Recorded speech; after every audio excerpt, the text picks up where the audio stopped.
Assalamualaikum, jumpa lagi saudara di Labur Channel. Kali ini Labur Channel akan mereview tentang pesugihan bersekutu dengan siluman ular penguasa Gunung Tugil. Bersekutu dengan siluman ular buntung penguasa Gunung Tugil bisa menjadikan pemujanya kaya raya, asal mau menjadi budak seksnya. Persekutuan gaib ini diperuntukkan khusus wanita karena siluman ular buntung ini jelmaan Pangeran Dipo Waseso yang tampan rupawan. Tak banyak yang tahu adanya pesugihan di Gunung Tugil, Kutuarjo Purworejo, Jawa Tengah ini. Selama ini Gunung Tugil hanya dikenal sebagai Bong Kino atau kuburan Cina. Malahan ada yang lebih mengenal Gunung Tugil sebagai surga dunianya para lelaki hidung belang. Karena di tempat ini ada sebuah tempat lokalisasi, namun ternyata di balik itu semua ada kisah-kisah gaib menyelimuti Gunung Tugil ini. Dalam legendanya, munculnya Gunung Tugil berasal dari kisah pewayangan ketika terjadi pertempuran antara Hanuman si Kera Putih melawan Prabu Dasamuka saat menyelamatkan Dewi Sinta. Hanuman yang saat itu akan menimbun Prabu Dasamuka dengan menjebol sebuah gunung tercecer ketika membawa gunung tersebut. Ceceran itulah yang menjadikan Gunung Tugil. Namun kisah itu hanyalah sebuah legenda yang tak bisa dibuktikan kebenarannya. Soal adanya pesugihan di Gunung Tugil ini ternyata tak banyak yang tahu. Namun ada sebuah kisah yang sangat melegenda terkait adanya pesugihan ini.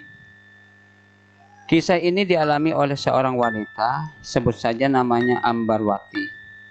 Ambarwati ini seorang pedagang kelontong di Pasar Kutuarjo yang tinggal di kawasan pedesaan di sebelah utara Gunung Tugil. Setiap hari Ambarwati yang sudah berkeluarga ini selalu berangkat dan pulang melewati Gunung Tugil karena hanya itu satu-satunya akses menuju Pasar Kutuarjo. Meski sudah bertahun-tahun menjadi pedagang, namun Ambarwati masih melarat, seakan-akan meski sudah bekerja keras membanting tulang siang dan malam, Ambarwati nggak bisa kaya. Padahal dalam hatinya dia ingin menjadi orang yang kaya, banyak uang. Suatu hari saat dirinya duduk di atas sebuah batu di tepi jalan Gunung Tugil sambil beristirahat. Karena kelelahan sepulang dari pasar, Ambarwati ketiduran di atas batu tersebut. Saat tertidur itulah Ambarwati bermimpi ditemui sosok lelaki berpakaian ala pangeran berwajah tampan rupawan. Dia sebenarnya siluman ular buntung, penguasa gaib Gunung Tugil. Laki-laki ini mengaku bernama Dipo Waseso dan bertempat tinggal di Gunung Tugil tersebut.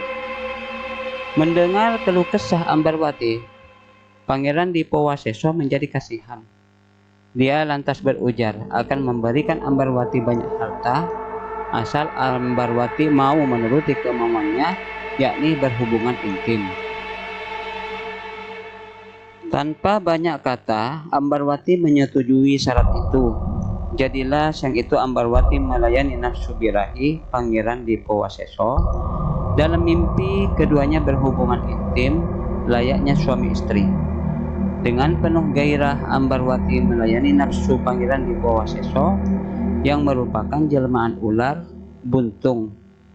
Keduanya saling cumbu, rintihan serta desahan kenikmatan mereka rasakan.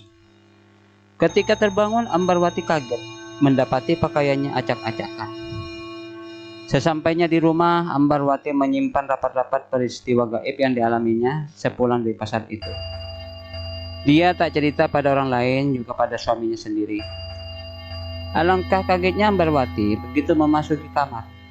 Dilihatnya di atas dipan tempat dia tidur, Ambarwati melihat banyak perhiasan dan kepingan logam emas. Kejadian itu juga tak diceritakan pada suaminya. Mungkin harta ini yang dijanjikan laki-laki dalam mimpiku tadi siang, ujar Ambarwati dalam hati keheranan.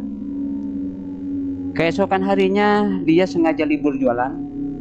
Dia akan menikmati pemberian Pangeran Dipo Waseso itu dengan menjual perhiasan-perhiasan itu ke pasar dan membeli segala keperluan yang dia inginkan. 7 hari setelah peristiwa gaib yang dialami Ambarwati bermimpi bertemu dengan Pangeran Dipawaseso. Pada pertemuan itu Ambarwati mengucapkan banyak terima kasih. Lantas apa jawaban Pangeran Dipawaseso? Itu belum seberapa. Saya bisa membuat kamu kaya raya asal kamu mau melayani saya setiap malam Jumat Kliwon, ujar Pangeran Dipawaseso sambil tersenyum penuh arti. Selain itu, Pangeran Dipawaseso juga minta syarat lain agar Ambarwati menyediakan kamar khusus yang tak boleh dimasuki orang lain. Di kamar itulah setiap malam Jumat Ambarwati harus melayani nafsu birahi Pangeran Dipawaseso. Syarat itu tak ditolak Ambarwati. Seiring dengan itu, kehidupan keluarga Ambarwati mendadak berubah 180 derajat. Dia yang dulunya melarat kini hidup berkecukupan, berkelimang harta. Konon kabarnya setiap kali usai melayani nafsu birahi Pangeran Dipawaseso, yang sebenarnya siluman ular buntung ini, Ambarwati langsung mendapatkan uang serta harta berbentuk perhiasan. Namun lama-kelamaan sang suami menjadi curiga akan perilaku istrinya. Kenapa pada malam-malam tertentu itu istrinya selalu tak ada di sampingnya? Nah, pada suatu hari, tepatnya pada malam Jumat Kliwon, suami Ambarwati ini mendengar suara mencurigakan di kamar khusus itu. Karena penasaran, ia mengintip dari celah pintu yang tak tertutup apa yang terjadi. Suami Ambarwati kaget bukan kepala. Dari lubang kunci itu dilihatnya tubuh istrinya itu dalam keadaan telanjang bulat. Dilihatnya pula tampak seekor ular besar buntung tengah bergumul dengan istrinya itu. Akhirnya bersama sejumlah warga, suami Ambarwati langsung mendobrak kamar khusus itu. Namun di dalam kamar itu ternyata hanya terdapat Ambarwati seorang diri dalam keadaan telanjang bulat dan rambut acak-acakan. Dan sejak terbongkarnya pesugihan Ambarwati ini, kehidupan keluarga Ambarwati menjadi morat-marit. Karena malu akibat ulah istrinya itu, akhirnya suami Ambarwati memilih meninggalkan kampung halamannya, pergi entah kemana. Dan kisah Ambarwati ini bukan isapan jempol belaka. Semua benar-benar terjadi. Berawal dari kisah itu pula muncul mitos adanya pesugihan di Gunung Tugel, dan uniknya yang bisa menjalani laku pesugihan ini hanyalah wanita. Dia harus bersekutu dengan menjadi budak seks siluman ular buntung, jelmaan Pangeran Dipawaseso, penguasa gaib Gunung Tugel.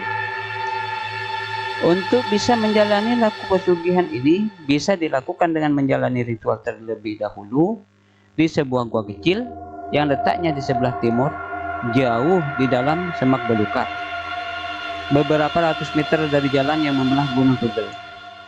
Karena tak ada juru kuncinya, maka siapa yang akan menjalani laku pesugihan ini harus dilakukan sendiri. Menurut tetua setempat, untuk bisa mendapatkan pesugihan ini harus diawali dengan menjalani ritual terlebih dahulu dengan sesajen kembang telon, dupa atau kemenyan, serta rokok kemenyan. Ritual dilakukan di gua kecil, tempat keraton gaib Pangeran Dipawaseso berada, dan sebaiknya dilakukan di malam Jumat Kliwon. Dari ritual yang dijalani ini, jika memang calon pencari pesugihan beruntung, maka akan ditemui sosok gaib Pangeran Dipawaseso.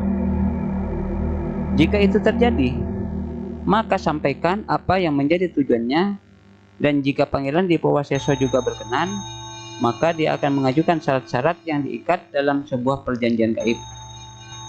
Jika itu terjadi, maka si pencari pesugihan harus mau menjadi budak seks siluman ular buntung penguasa gaib Gunung Tugel ini setiap malam Jumat Kliwon. Karena itu harus disediakan kamar khusus di rumahnya. Dan sebagai imbal baliknya, siluman ular buntung akan memberikan banyak harta. Meski mencari pesugihan merupakan jalur sesat, namun untuk bisa mencapainya juga tak mudah. Banyak godaan-godaan gaib yang bisa diartikan sebagai ujian untuk pembuktian kesungguhan dari si pencari pesugihan. Lama waktu pesugihan tergantung kesepakatan keduanya. Tak ada tumbal yang harus dikorbankan tiap tahunnya di sini. Sebagai pengganti adanya tumbal, ya pelayanan seks saja. Jika si pemuja ular buntung bisa membuat puas Pangeran Dipowaseso, selama itu pula kontrak gaib akan berlangsung. Namun sebaliknya, jika Pangeran Dipowaseso kecewa, ya dia sendiri yang akan jadi tumbalnya, gantian menjadi pengikutnya di alam sana. Demikian saudara, review tentang pesugihan bersekutu dengan siluman ular Gunung Tugel. Semoga bermanfaat dan menambah ilmu pengetahuan tentang pesugihan ini.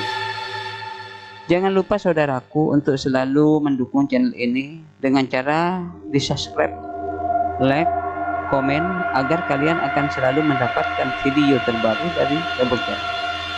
Wassalamualaikum warahmatullahi wabarakatuh.